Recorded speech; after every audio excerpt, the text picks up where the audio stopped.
어서 오세요. 6번째 글입니다. 전편의 마지막 장면 기억하시나요? 나는 이렇게 죽는구나. 순간 어머니와 아버지의 얼굴이 떠올랐다. 할아버지의 놀란 얼굴도 스쳐갔다. 다는 다시 몸부림을 쳤다. 그러다 문득 손에 잡히는 게 있었다. 작대기 같았다. 다는 그걸 끌어당겼다. 몸이 스르르 움직였다. 마구 당겼다. 이윽고 발에 바닥이 닿았다. 다는 얼른 일어서서 손바닥으로 얼굴을 훑으며 급한 숨을 몰아쉬었다. 눈을 떴다. 눈앞에 정이 놀란 얼굴로 보고 있었다.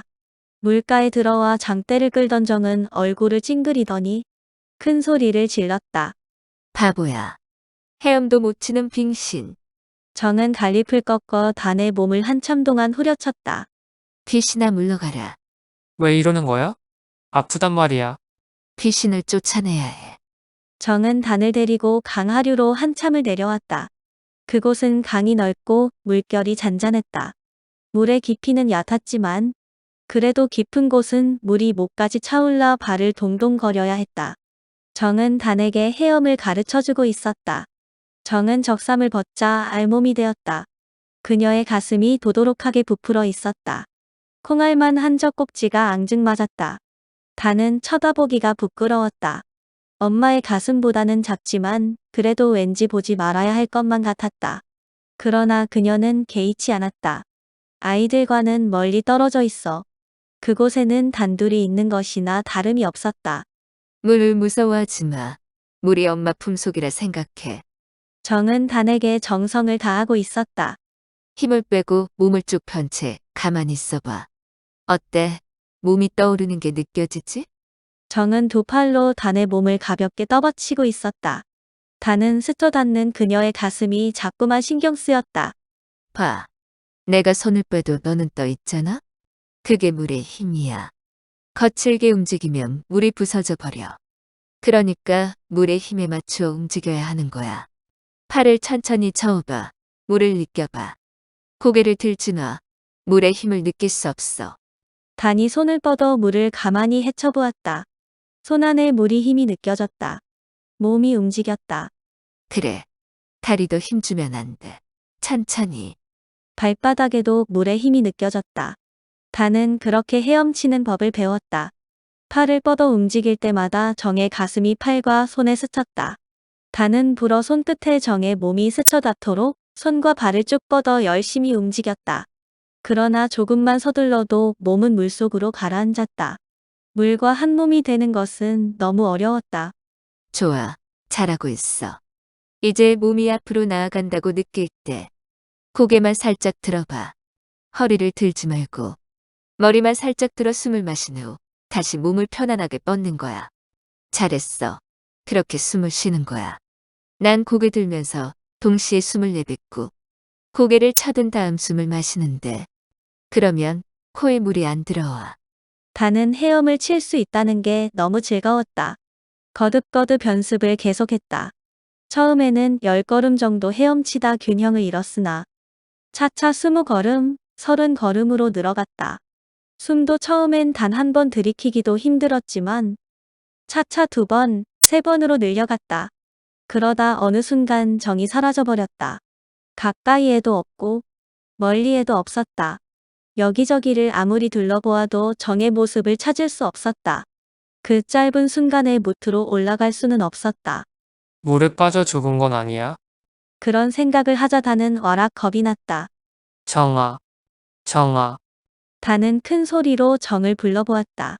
그래도 보이질 않자 단의 눈에 와락 눈물이 맺혔다. 그때 물속에서 정의 얼굴이 불쑥 솟아올랐다. 어라? 너 울었네? 내가 물속에 빠져 죽은 줄 알았어. 물속에 빠진 건 맞아. 내가 어쩌나 보려고 자맥질해 본 거야. 그 뒤로도 정은 열심히 단의 곁을 따라다녔다. 너 대단하구나. 힘들지 않니? 좀 쉬었다 하자. 둘은 강둑으로 올라앉았다. 너가 아까 물에 뛰어들었을 때 난 네가 죽을 줄 알았어. 그곳에 물귀신이 있거든. 물귀신? 응. 그곳에서는 매년 사람이 죽었어. 사람들은 처녀 귀신이 데려간다고 해. 처녀 귀신이라고? 예전에 우리 마을에 남몰래 혼약한 처녀와 총각이 있었어. 그런데 후일 총각이 영영 돌아오지 않았어. 기다리다 지친 처녀는 총각을 따라간다며 바로 그 자리에서 물에 빠져 죽었거든. 그 후로 매년 그곳에서 사람이 죽어나갔어. 그 물귀신이 잡아가는 거야. 실제로 처녀 귀신을 보았다는 사람도 있어. 밤에는 푸른 불빛이 어른거리며 이상한 소리도 난대. 그래서 어른들은 그곳에 절대 가지 말라고 하지만 그곳이 물놀이의 가장 좋은 장소라 아이들은 계속 근처에서 놀아. 물귀신은 동네 아이들은 잡아가지 않아. 죽은 사람은 모두 타지에서 온 사내애들이었어. 그런데 내가 뛰어든 거야. 나는 귀신이 너를 불러들였다고 생각했어. 그래서 내가 죽을 줄만 알았어. 귀신이 잡아 끌면 빠져나올 수가 없대. 얼마나 다행인지 몰라. 그런데 너 헤엄도 못 치면서 왜 물속에 뛰어들었어? 정말로 귀신이 널 부른 거야? 귀신이 들어오라고 손짓했어? 말이 안 되잖아. 저렇게 빠른 고기를 어떻게 맨손으로 잡았다는 거야? 그래서 직접 보려고 했는데 강물이 그렇게 깊은 줄 몰랐어. 바보. 그건 내가 가르쳐 주지. 물고기는 쫓아가며 잡는 게 아니야. 그래서 잡는 걸 눈으로 직접 볼 수는 없지. 큰 고기는 주로 바위 밑에 숨어 있거든. 그래서 물속에 자맥질하여 바위 밑을 더듬어 보면 고기가 있는 게 느껴져. 서둘면 고기는 도망가 버려. 손으로 아주 천천히 다가가면 고기는 그게 적인 줄 몰라. 손이 고기를 살짝 더듬어도 도망가지 않아. 그때 아가미를 꼭 쥐어잡는 거야. 다는 생각했다.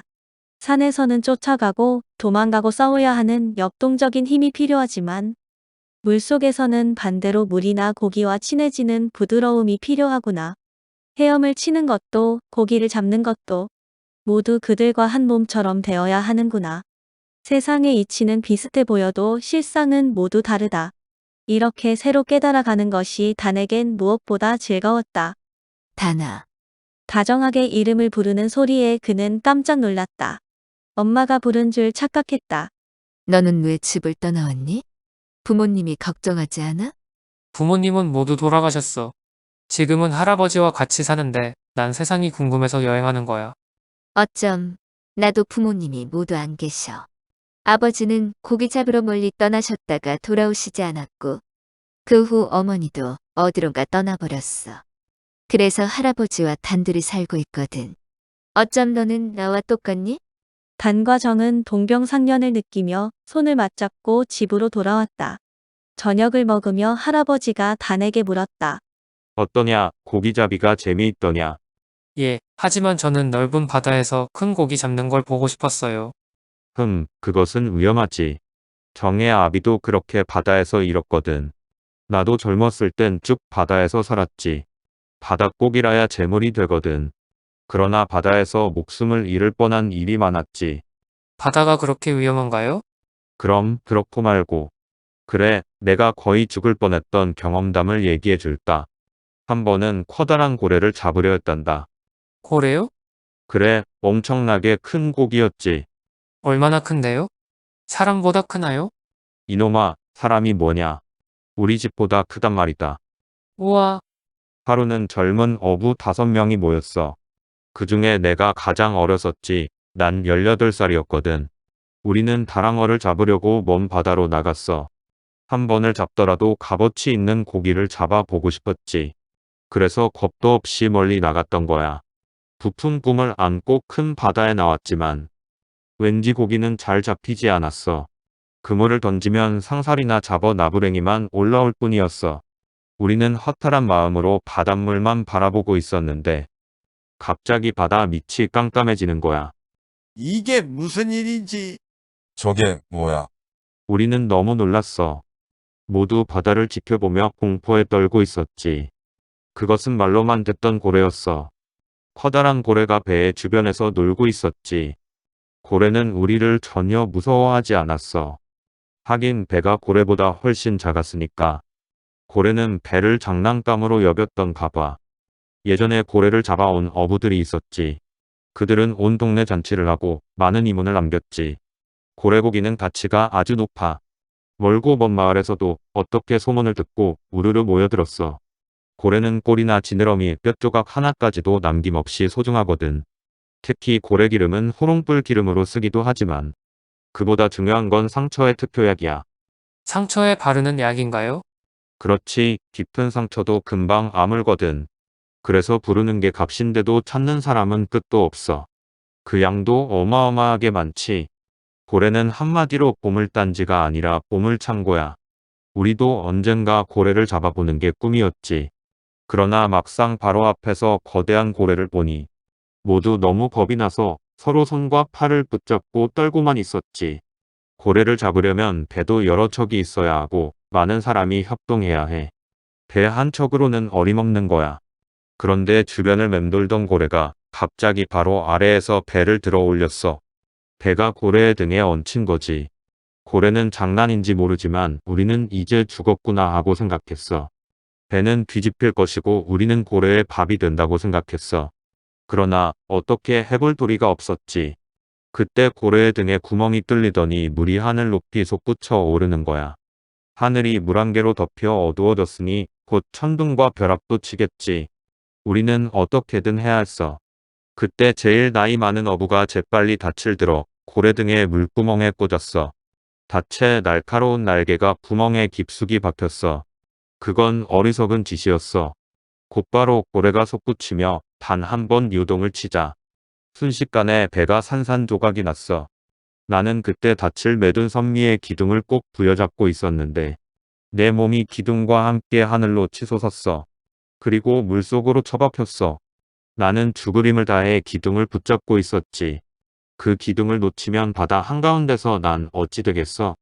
나는 눈을 질끈 감고 기둥만 붙잡고 있었는데 얼마 후 내가 바다 위를 쏜살같이 달리고 있는 거야. 그것은 정말 꿈 같았지만 현실이었어. 고래가 전속력으로 달려가고 있었던가 봐. 그래서 내가 잡고 있던 배 조각도 고래와 함께 파도를 가르며 달리는 거야. 달리는 속도가 엄청 빨랐어. 배 조각은 파도의 물결을 타고 바르르 떨고 있었고 나는 하늘을 나는 듯했어. 배 조각의 양옆으로 물살이 갈라지며 솟구쳤지. 뒤쪽으로는 물보라가 바다를 아득히 갈라놓았어. 나는 용신님께 빌었어. 제발 살려달라고. 살려주기만 하면 무슨 일이든 하겠다고. 할아버지, 또 그 얘기야? 매번 손님이 오면 그 얘기만 하더라.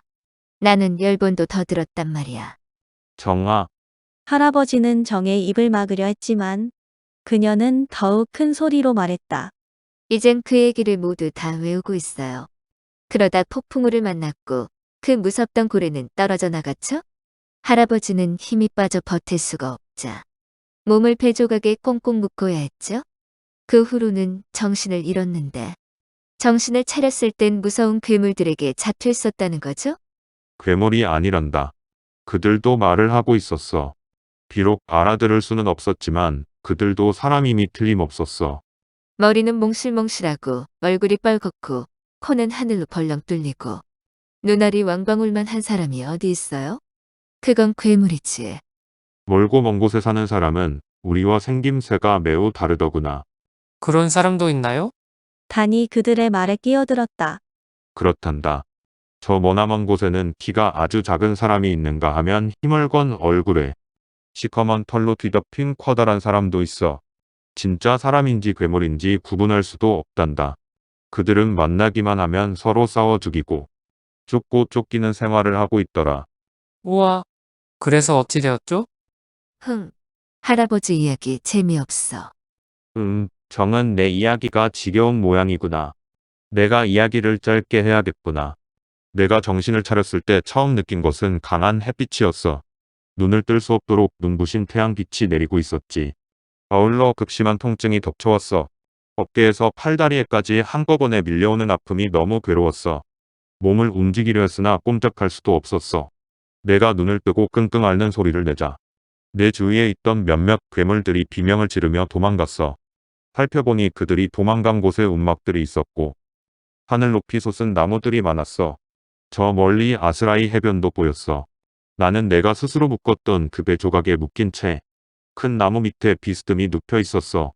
당시 파도 속에서 나는 단지 내 허리에 밧줄을 대충 감았을 뿐인데 지금은 팔목까지 단단하게 묶여 있었어. 나를 묶어 이곳까지 끌고 온 거지. 몸을 조금 움직이려 하자 팔목이 찢어지는 듯 아팠어. 고개를 들어 살펴보니 어깨와 팔에 온통 긁힌 자국과 피멍이 가득했어.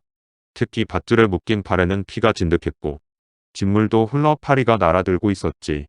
내가 아픔을 참지 못하고 신음하자 두 괴물이 나에게 다가왔어. 한 괴물은 온몸이 주름투성이인 털보였고 다른 괴물은 가슴이 몽실몽실한 젊은 암컷이었어. 그들은 플리프로 몸을 감싸고 있었지. 나는 고개와 눈짓으로 팔이 아프다고 간절하게 호소했어. 이윽고 그들은 내 팔을 살펴보고 물과 다진 약초를 가져와 씻고 발랐어. 그들은 치료하기 위해 내 팔목을 풀어주었어. 약초를 바르자 상처가 쓰렸지만 팔목이 풀리니 그나마 살 것 같았어. 나는 비로소 그들도 사람이라는 걸 알았어. 하지만 웬일인지 그들은 나를 계속 묶어두고 있었어. 그들은 내가 무서웠을까? 내 곁을 떠나자 나는 옆구리에 무언가가 걸리는 걸 느꼈어. 꺼내보니 거울이었어. 아랫마을 소녀를 좋아했었지. 그 소녀에게 선물하기 위해 많은 걸 주고 구한 비싼 거울이었어. 반짝반짝 빛나는 흑요석인데 지금은 아무 쓸모가 없잖아. 난 버릴까 하다 아까워 그냥 들고 있었어. 얼마나 시간이 흘렀을까?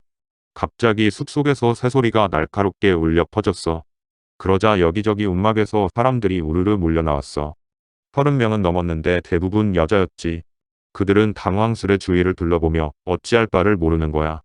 그때 더 놀라운 일이 벌어졌어. 진짜 무서운 괴물들이 삽시간에 몰려오는 거야. 여기에서 6번째 글에 막을 내립니다. 곧 7번째 글을 올리겠습니다.